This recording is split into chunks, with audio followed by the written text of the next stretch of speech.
ब्रह्मा जी ने कहा, हे नारद, शिवजी की लीला अत्यंत ही पवित्र एवं शुद्ध है, जिसको पूर्ण रूप से वेद तथा पुराण भी नहीं जानते हैं। अब मैं तुम्हें शिवजी जी के एक चरित्र के विषय में और बताता हूँ। एक बार शिवजी अपनी पत्नी सती सहित तीनों लोकों में अवलोकनार्थ चले। पृथ्वी पर घूमते घूमते वे दंडक वन में पहुंचे।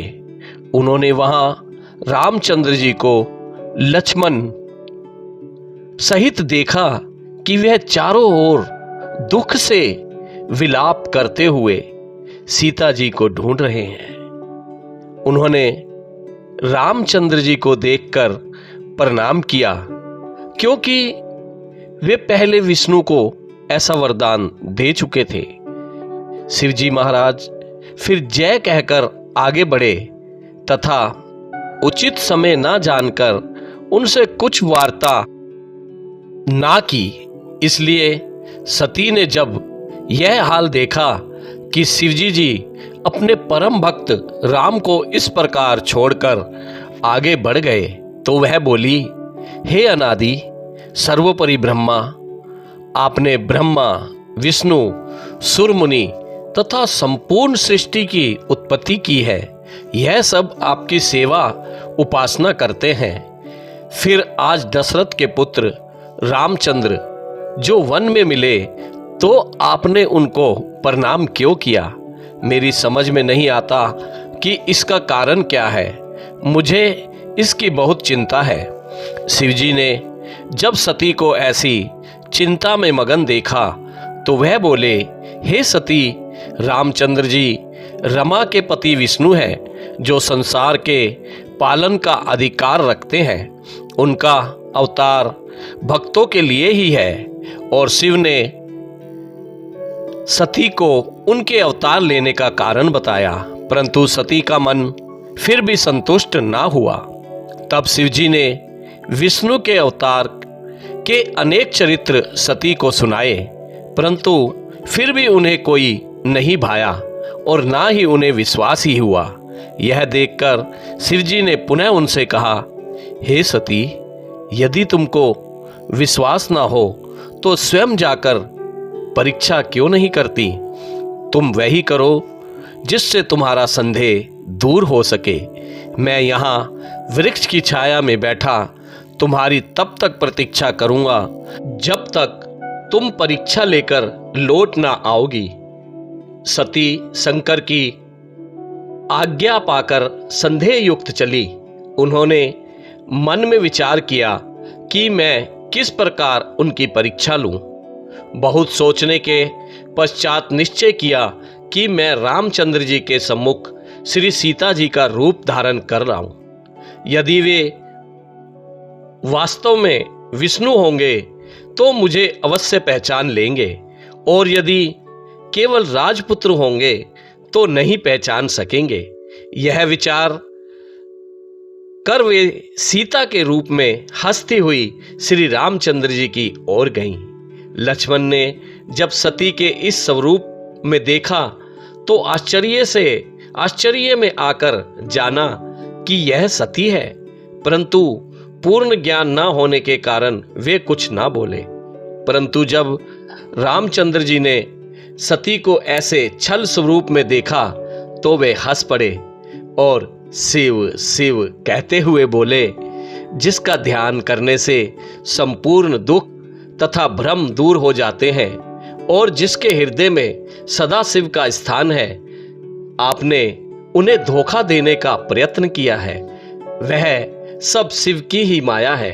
धन्य है ऐसी माया को जो सबको इस प्रकार नचाती है।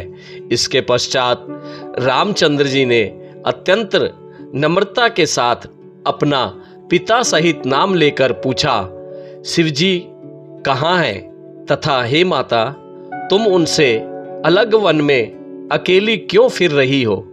तुमने अपना स्वरूप त्याग कर यह रूप क्यों धारण किया है? सती यह सुनकर आश्चर्यचकित हुई तथा उन्होंने सदाशिव का ध्यान कर रामचंद्र जी को विष्णु का अवतार जाना।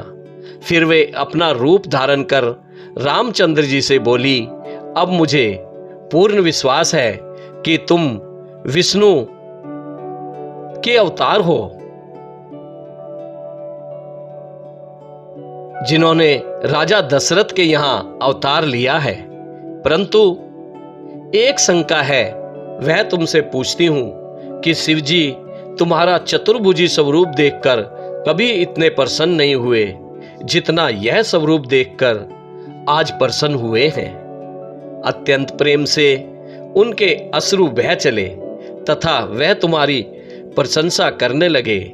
तुम मुझे सत्य बताओ कि इसका मुख्य कारण क्या है। सती के मुख से ऐसे वचन सुनकर रामचंद्र जी प्रेम विह्वल हो गए तथा उनके नेत्रों से अश्रुधारा प्रवाहित होने लगी। उन्होंने प्रेम निमग्न होकर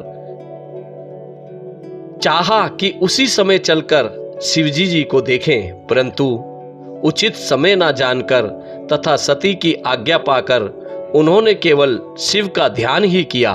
फिर रामचंद्र जी ने कहा, आज मैंने उन्हें देखा जो तीनों लोकों में प्रकट दिखाई नहीं देता है। यह मेरा सौभाग्य है कि मैंने उस स्वरूप को देखा है।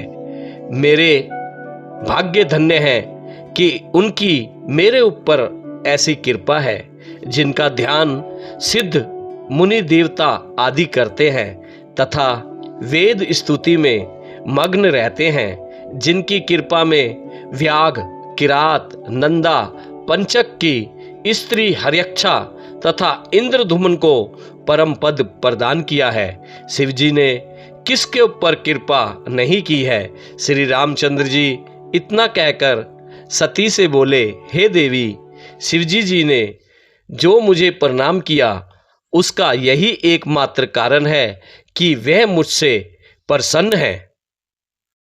रामचंद्र जी ने कहा, हे देवी, एक बार शिवजी ने विश्वकर्मा को बुलाकर हमारी गौशाला में एक अति सुंदर मंदिर बनाने की आज्ञा दी तथा उस मंदिर में एक उत्तम सिंहासन बनाने का आदेश दिया।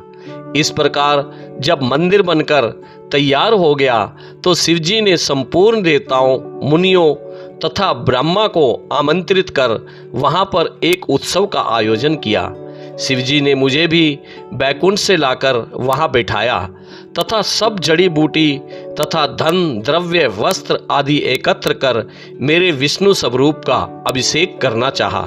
मेरे सिर पर एक बड़ा ऊंचा छत्र रखकर तथा मुझे सिंहासन पर बैठाकर उत्तम वस्त्र पहनाए और रतन जटिल मुकुट मेरे सिर पर बंधवाया।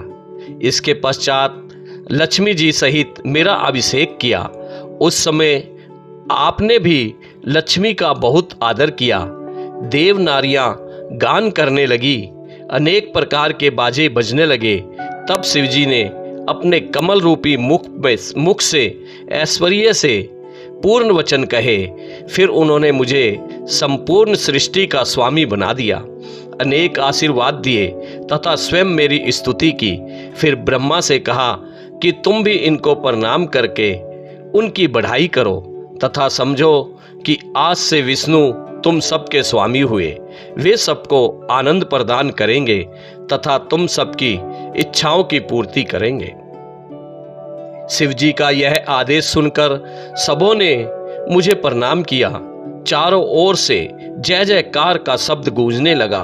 फिर शिव ने मुझे वरदान दिया, हे विष्णु, तुम सबके स्वामी होकर सबके कष्टों को दूर करो। तुम्हारी तीनों लोक पूजा करेंगे। धर्म, काम तथा मोक्ष देने वाले होकर बड़े विजयी वीर बनोगे। हम स्वयं भी तुम पर विजय प्राप्त ना कर सकेंगे। तुम ब्रह्मा के भी स्वामी हो। हमने तुमको तीनों लोक प्रदान किए। अब तुम अवतार लेकर तीनों लोकों का पालन करो।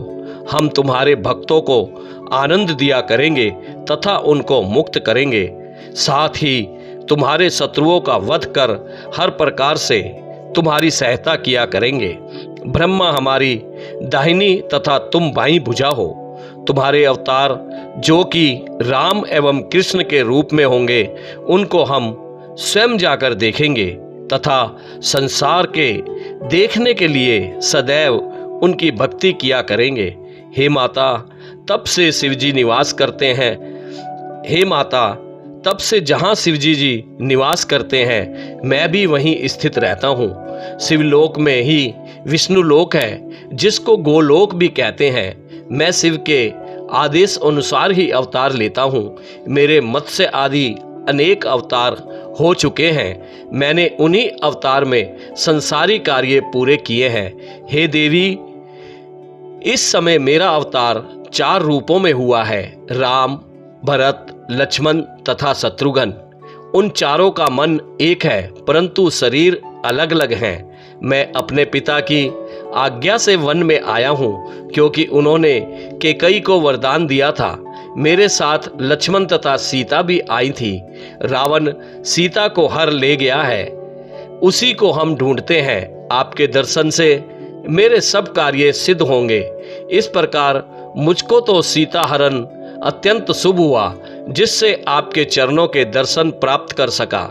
मुझे पूरा विश्वास है कि अब मुझे शीघ्र ही सीता का पता लग जाएगा तथा मैं शत्रु पर विजय प्राप्त कर सीता को प्राप्त करूंगा। संसार में उससे महान कौन है जिसके ऊपर शिवजी तथा आपकी कृपा हो। तीनों लोक में शिवजी के समान कोई कृपा करने वाला नहीं। उनके अनेक अवतार हैं। उन्होंने पापियों का बहुत उद्धार किया है तथा मैं उनके चरित्र कहाँ तक कहूँ। यह कहकर रामचंद्र जी ने सती से विदा मांगी। इस प्रकार सती से आज्ञा तथा आशीर्वाद प्राप्त कर शिवजी का ध्यान धर रामचंद्र जी आगे चले तथा उसी प्रकार अपने कार्य में संलग्न हुए।